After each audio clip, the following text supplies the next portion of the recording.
Hello and welcome to another installment of Comparative Reasonings. Today's topics. I'm going to get right into this real quick. I'm just going to jump right in. So, as you know, tried this on Twitch live. Nobody was interested and decided to give that up, get back here on YouTube. Because, not many people cared about live on Twitch. So, I use either Kialo or I will go to some places and find some random questions and do this, once a week to break up the monotony of just politics and whatnot. Getting to other topics that I either know nothing about, something about, a lot about, or things I know a lot about and wish I never knew. So let's begin. Number one, computer hacking improves society. That's declarative. I think that's just outright wrong. I'll be honest with you. No, it doesn't. And then, yes, it does. Here's the thing. The fact that people were starting to hack computers shows the downfall of all society.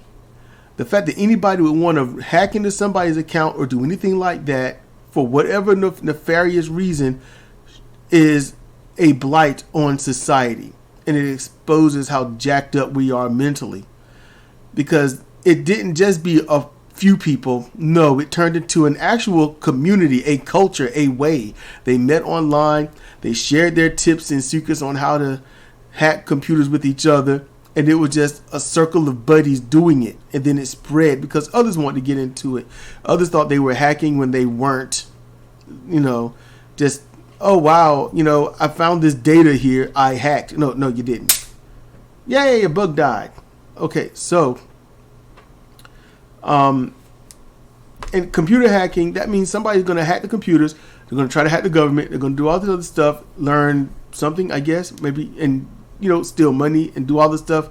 It's not just government. It could be banking. It could be your phone and stuff. People just do it, and I just don't get it. Why do it? If you're going to hack something, if you want to hack something, or be a counter hacker, it would be like for outside Earth entities that come in and trying to, take over or something. We're all humans. We're all on this planet together. We might as well get along together, Why hurt each other? For what gain? What gain? It just ruins society. So, computer hacking improves society? No, it doesn't. And it makes you scared to do a lot of stuff online. So it slows society and it sets everything back. Number two, who should factories belong to? The one that bought it. That's simple.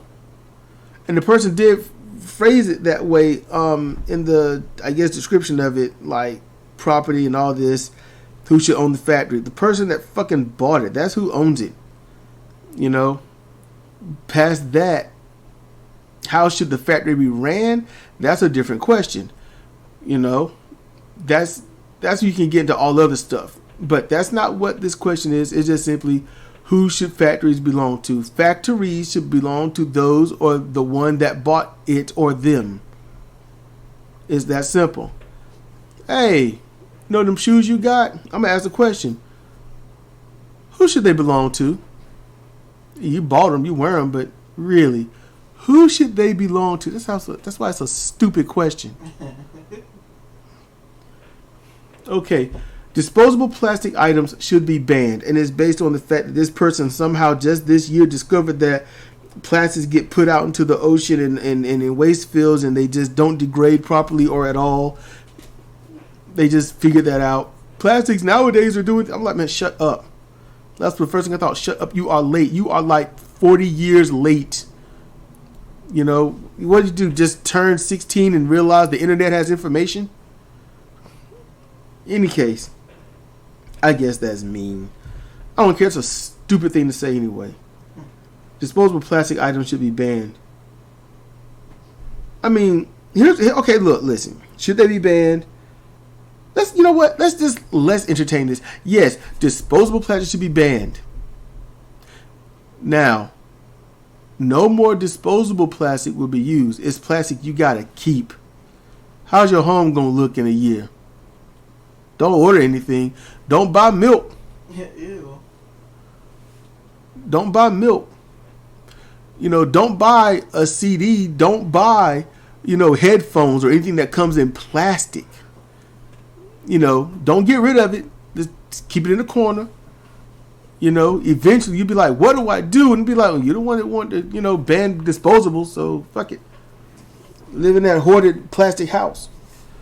Now, here's the thing. Here's what can be done. You should make plastics, this is an obligation, to make them biodegradable. Or make them reusable. And then the ones you buy that could be the refill, biodegradable. Like you get a one-time use, they're very thin. Once they're put in the soil and whatnot, they're gone within a month or so. Those are the ones, try to make it that way. Making them out of hemp and things like that could really help. Or find ways to turn the full plastic bottle into something else. Some people have used plastic bottles to cut holes and make air conditioning into these like boxcar homes. They've used plastic to do a lot. And a simple little 2 mile an hour breeze can turn into a 6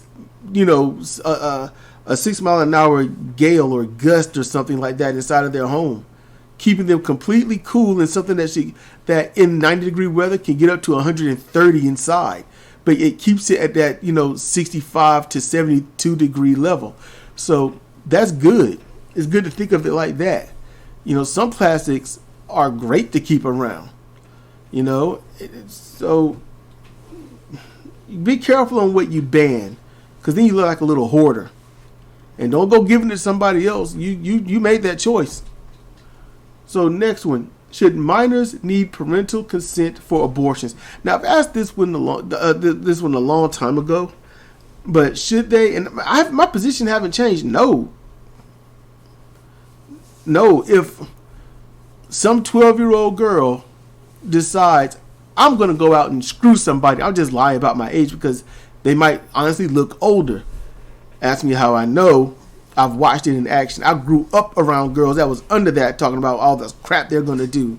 Bragging and probably lying through their teeth. If the moment of truth came, they'd be like, I want my mommy. So it is what it is.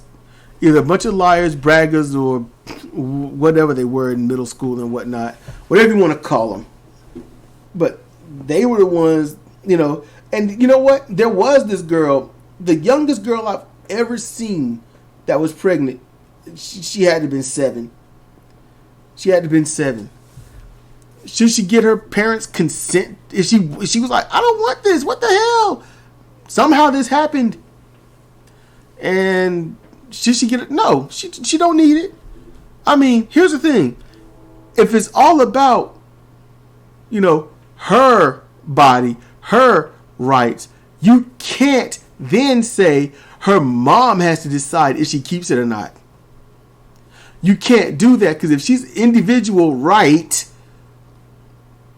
okay, her right, whether she's 12, 16, 17 and a half, it don't matter. It's her body, her right to do what she wants.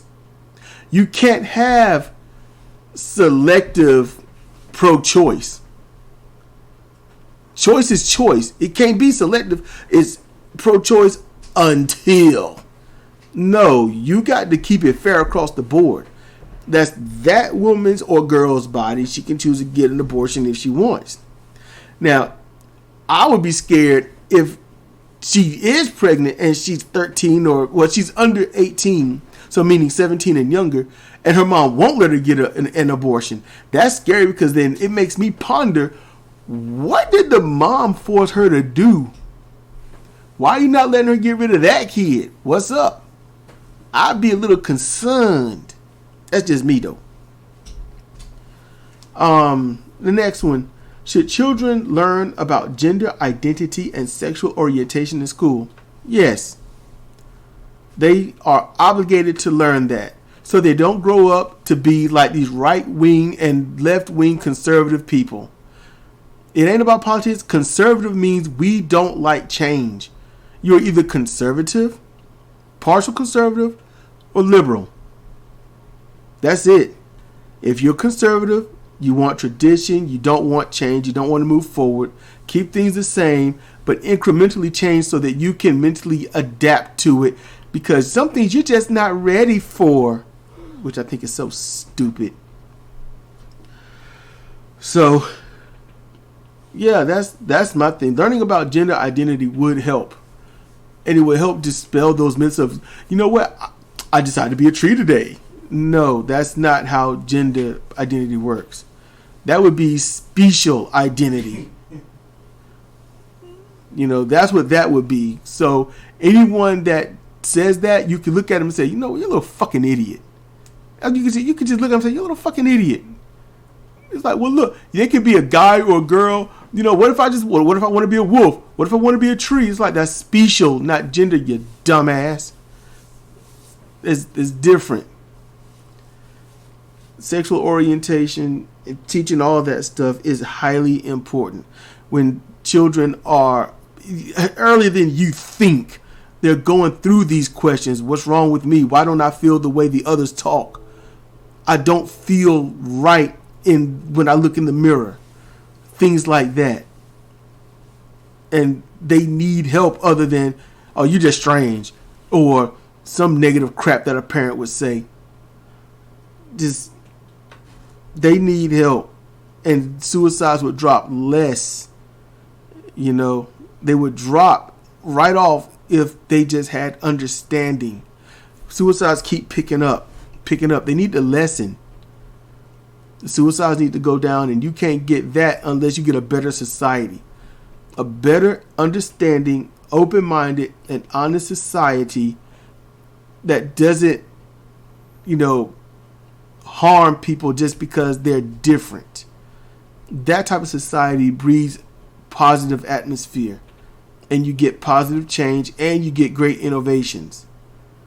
Positive, harmless, harm reduction, forward thinking, good-minded society.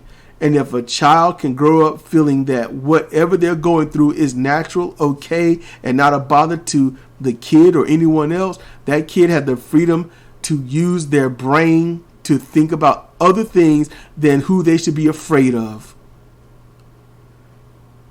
So that ends it for this. If you have any comments or whatnot, put them down there. You know I'll look at them. So I hope this has helped. I hope this opened your mind to certain things, and I hope that maybe you just chilled for the few minutes that I did this. Just chilled and enjoyed. In any case, this has been Cedric Kennedy for Comparative Reasoning on today's topics. Thank you for listening.